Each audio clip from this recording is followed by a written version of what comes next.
Sekarang trail running sudah lebih diperhatikan. Di Alti usahakan supaya pelari-pelari yang membawa nama kota, pelarinya jadi semakin enjoy. Semua yang ada di Manglayang Akademia sudah menamatkan semua lomba yang ada di Indonesia, bahkan juga di UTMB.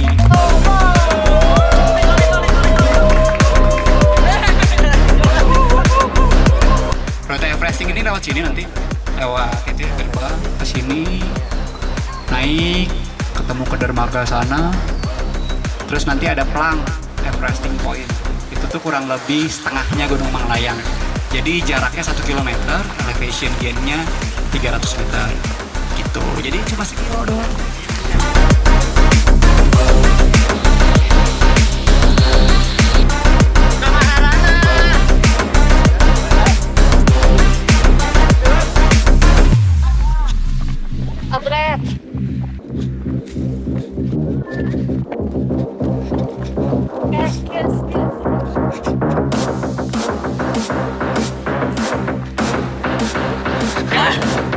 Baik uphill guys.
Sehingga untuk kegiatan Pornas selanjutnya namanya bukan lagi di bawah Alti tapi bernama PSMI, Pelari Segala Medan Indonesia. Alti, Alti, Alti, Alti. Kasih gradien 25% ke atas itu berbeda, apalagi turunannya juga. Tadi teman-teman sendiri lihat cara turunan pelari gunung itu ya seperti itu. Ya mungkin tadi yang dijelaskan dari Om Ben itu tentang prestasi, tapi kalau Manglayang Akademia mau sekedar rekreasional juga kita welcome, atau mau sekedar healing.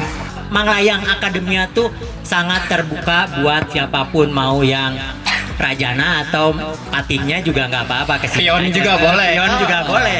Kesini sharing-sharing, mau tanya segala sesuatu. Oh, lomba di sini tuh kayak gimana? Insya Allah semua yang ada di Manglayang Akademia sudah menamatkan semua lomba yang ada di Indonesia, bahkan juga di UTMB. Di Alti usahakan supaya pelari-pelari yang membawa nama kota ataupun para penggiat yang membela daerahnya masing-masing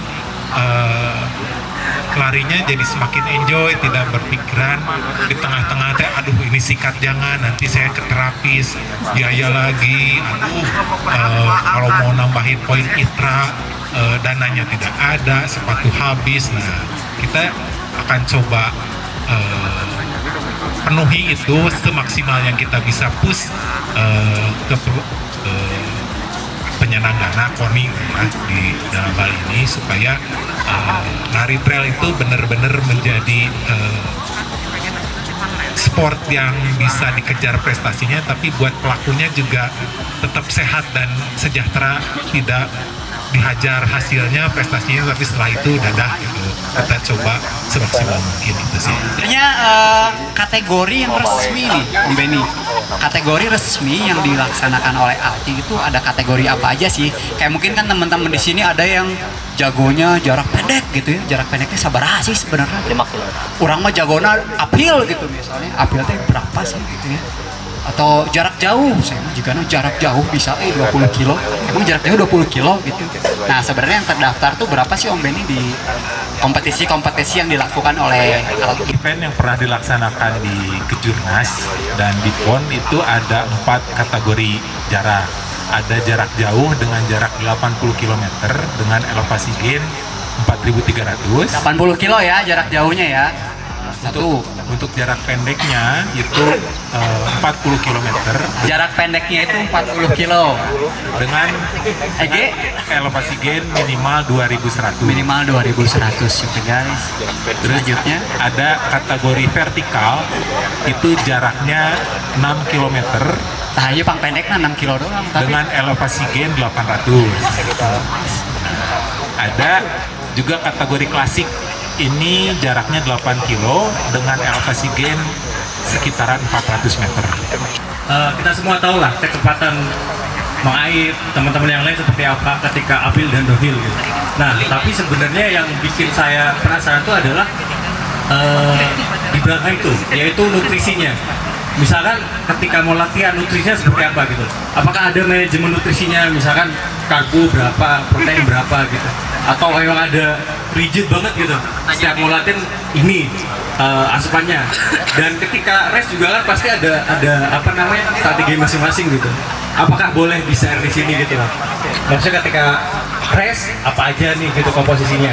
Sebetulnya kalau nutrisi itu penting apalagi untuk olahraga endurance kayak ambil contoh pelari-pelari elit luar tuh mereka makanan dari kecilnya juga udah bagus, makanya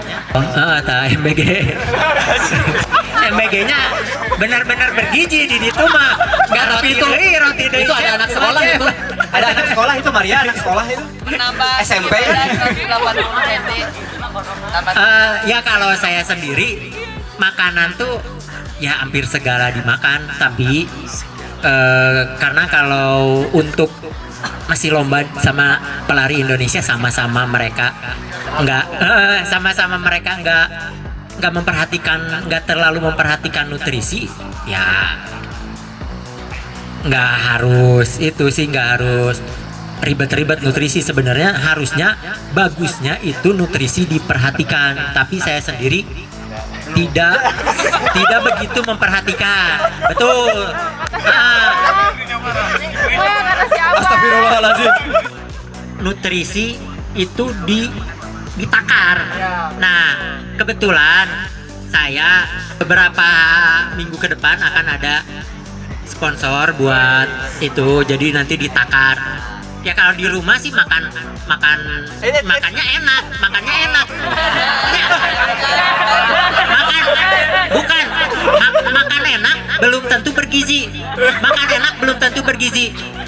Ingat itu, makan enak kayak gula manis itu enak. Apalagi yang nyediannya istri saya kan manis. Sedap. Makan enak belum tentu bergizi gitu, tapi karena yang bergizi justru yang kayak hamba gitu. Sebenarnya ya nutrisi penting, apalagi kalau misalnya punya anak dari kecil itu nutrisinya sangat diperhatikan, pasti endurance-nya bagus. Karena pelari-pelari luar juga mereka tuh kalau teman-teman saya ke UTMB, aduh ya makanannya tuh emang bener-bener gitu, tapi harganya juga ampun, bener pakai eur bayarnya juga. Eur guys.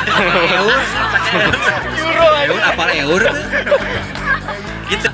Nutrisi ketika lomba saya satu kali lomba bisa sampai 2 juta satu kali lomba kalau penuhi, karena banyak sih komponen-komponennya. Setiap makanan itu beda kegunaannya, beda fungsinya itu. Jadi kalau pengen ototnya tetap bagus, nanti recovery-nya cepat, ya nutrisi itunya harus dipenuhi, ketika lombanya harus dipenuhi. Nah, harus dipenuhi jadi Nah, podium jadi bubuk gitu. Jangan sampai ketika lomba teman-teman gak memenuhi nutrisi, dari badan diambilnya, badannya nanti lama kelamaan Habis. Bener.